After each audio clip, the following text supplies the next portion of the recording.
Hare Krishna. Welcome to ನಮಃ ನಳಪಾಕ YouTube channel. ಸ್ನೇಹಿತರೆ, ಮತ್ತೊಮ್ಮೆ ನಿಮ್ಮೆಲ್ಲರಿಗೂ ನಮಃ ನಳಪಾಕ ಯೂಟ್ಯೂಬ್ ಚಾನಲ್ಗೆ ಸುಸ್ವಾಗತ. ನಾನು ನಿಮ್ಮ ಸ್ನೇಹ. ಇವತ್ತಿನ ರೆಸಿಪಿ ಹೀರೆಕಾಯಿ ಎಣ್ಗಾಯಿ. ನೀವು ಬದನೆಕಾಯಿ ಎಣ್ಗಾಯಿ ಅಂತೂ ಕೇಳೇ ಇರ್ತೀರ. ಅದೇ ತರಹ ಇದು ಕೂಡ ಜೋಳದ ರೊಟ್ಟಿ ಜೊತೆ ಮಸ್ತ್ ಕಾಂಬಿನೇಷನ್. ಬನ್ನಿ ಹೇಗೆ ಮಾಡೋದು ಅಂತ ನೋಡ್ಕೊಳ್ಳೋಣ. 2 ದೊಡ್ಡದಾದ ಹೀರೆಕಾಯಿಯನ್ನು ವಾಶ್ ಮಾಡಿ ಸಿಪ್ಪೆ ತೆಗೆದು ಈ ಥರ ಕಟ್ ಮಾಡಿ ಇಟ್ಕೊಂಡು ಪ್ರತಿಯೊಂದು ಹೋಳುಗಳನ್ನು 4 ಭಾಗವಾಗಿ ಸೀಳಬೇಕು, ಕತ್ತರಿಸಬಾರ್ದು. ಅಥವಾ ಪ್ಲಸ್ ಆಕಾರದಲ್ಲಿ ಹೀಗೆ ಕಟ್ ಮಾಡಿ ಇಟ್ಕೊಂಡಿದ್ದೀನಿ.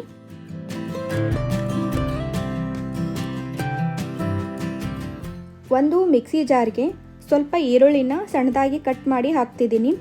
ಸ್ವಲ್ಪ ಒಣ ಕೊಬ್ಬರಿ ತುರಿದ್ಬಿಟ್ಟು ಹಾಕ್ತಿದ್ದೀನಿ. ಸ್ವಲ್ಪ ಶುಂಠಿ, ಬೆಳ್ಳುಳ್ಳಿ, ಕರಿಬೇವು, 2 ಟೀ ಸ್ಪೂನ್ ಶೇಂಗಾ ಪುಡಿಯನ್ನು ಹಾಕ್ತಿದ್ದೀನಿ.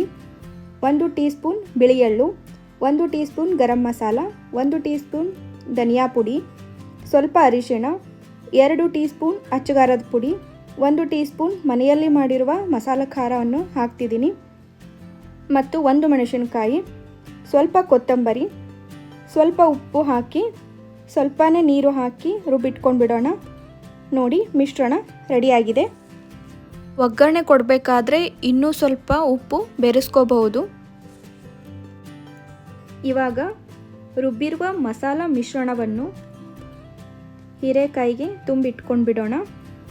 ನೋಡಿ, ಈ ಥರ ತುಂಬ್ಕೋಬೇಕು. ಇದೇ ರೀತಿ ಎಲ್ಲ ಹೋಳುಗಳಿಗೆ ಮಸಾಲ ತುಂಬ್ಕೊಂಡು ಬಿಡೋಣ. ಈಗ ಒಗ್ಗರಣೆ ಕೊಡೋಣ. ಒಂದು ಪ್ಯಾನ್ಗೆ 4 ಟೀ ಸ್ಪೂನ್ ಎಣ್ಣೆಯನ್ನು ಹಾಕ್ತಿದ್ದೀನಿ. ನೀವು ಬೇಕಿದ್ರೆ ಜಾಸ್ತಿ ಎಣ್ಣೆಯನ್ನು ಹಾಕೋಬಹುದು.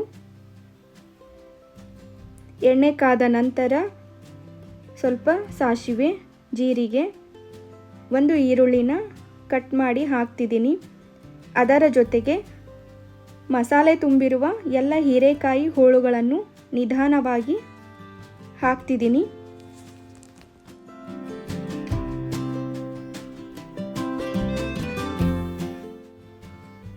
ನಿಧಾನವಾಗಿ ಸೌಟನ್ನು ಆಡಿಸ್ತಾ ಇರಬೇಕು, ಇಲ್ಲಾದರೆ ಅದು ಮಿಶ್ರಣವನ್ನು ಬಿಟ್ಕೊಂಡ್ಬಿಡುತ್ತೆ.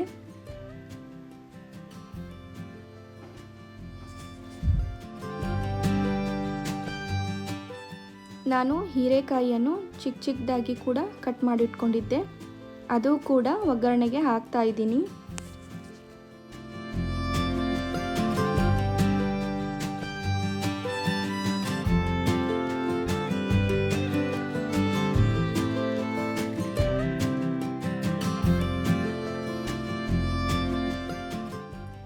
ಈಗ ಇದಕ್ಕೆ ರುಬ್ಬಿರುವ ಮಿಶ್ರಣವನ್ನು ಹಾಕ್ಕೊಂಡು ಬಿಡೋಣ.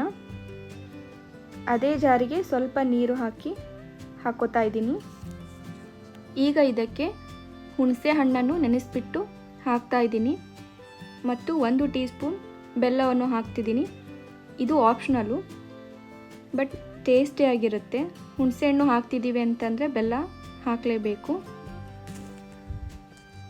ಈಗ ಲಿಡ್ಡನ್ನು ಕ್ಲೋಸ್ ಮಾಡಿ 5 ನಿಮಿಷಗಳ ಕಾಲ ನಾನು ಲೋ ಫ್ಲೇಮಲ್ಲಿ ಬೇಯಿಸ್ಕೊತಾ ಇದ್ದೀನಿ.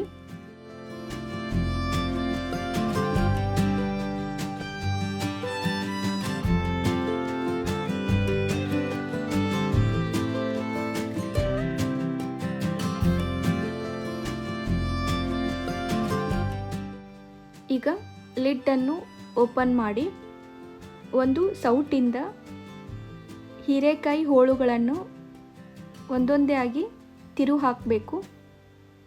ಮತ್ತೆ ಲಿಡ್ ಕ್ಲೋಸ್ ಮಾಡಿ 2 ನಿಮಿಷಗಳ ಕಾಲ ಲೋ ಫ್ಲೇಮಲ್ಲೇ ಬೇಯಿಸ್ಕೊತಾ ಇದ್ದೀನಿ.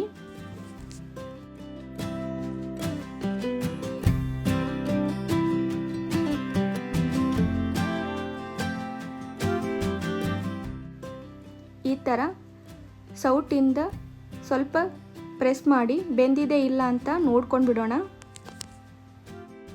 ಈಗ ಇದು ಕಂಪ್ಲೀಟಾಗಿ ಬೆಂದಿದೆ. ಸ್ನೇಹಿತರೆ, ಬಿಸಿ ಬಿಸಿ ಹೀರೆಕಾಯಿ ಎಣ್ಗಾಯಿ ರೆಡಿ ಆಗಿದೆ.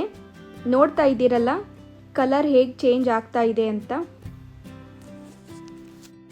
ಸ್ನೇಹಿತರೆ, ನೀವಿನ್ನೂ ನನ್ನ ನಮಃ ನಳಪಾಕ ಯೂಟ್ಯೂಬ್ ಚಾನಲ್ಗೆ ಸಬ್ಸ್ಕ್ರೈಬ್ ಆಗಿಲ್ಲ ಅಂದರೆ ದಯವಿಟ್ಟು ಸಬ್ಸ್ಕ್ರೈಬ್ ಆಗಿ ಪಕ್ಕದಲ್ಲಿರುವ ಬೆಲ್ ಐಕಾನನ್ನು ಒತ್ತಿ ನಿಮ್ಮ ಅನಿಸಿಕೆ ಅಭಿಪ್ರಾಯಗಳನ್ನು ಹಂಚಿಕೊಳ್ಳಿ.